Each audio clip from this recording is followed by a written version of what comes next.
How to apply for Costco Credit Card. Hello everybody, welcome back to our channel. If you guys are wondering how in today's video we'll be guiding you step by step. So first step, what you can do is you can head over and join the membership of Costco if you have not joined yet, because in order to apply for a credit card, you need to have a membership for Costco. So you can look out for become a member on Costco. After that, head over with the process of becoming a member. You can just go ahead and provide in the details about yourself that is necessary for you to sign up for a membership online. So just go ahead and become a member of Costco. And once you have your membership number, your social security number, your date of birth, and everything, what you can do is you can apply for the credit card on citi.com.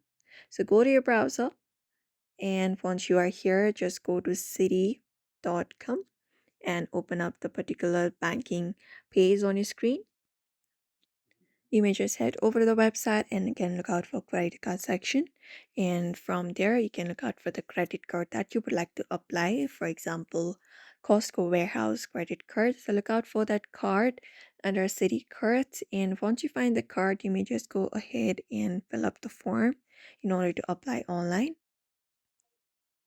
For example, let's say this is the card, you can look out for apply now option and tap on it, and once you tap on it, you need to provide in your necessary information. So just go ahead and follow up the process. Provide your first name, your last name, your suffix. After that, all of the details that is required in order to create your card. So just go ahead and provide that. After that is completed, carefully review all the information you have entered before submitting your application.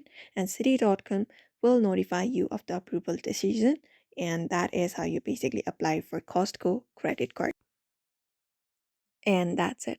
So therefore, if you'd also like to apply for Costco City credit card, you may head over and follow up this process in order to do so. So I hope this video was helpful. Give it a thumbs up and subscribe for more tips and tutorials, and we'll be seeing you in another video.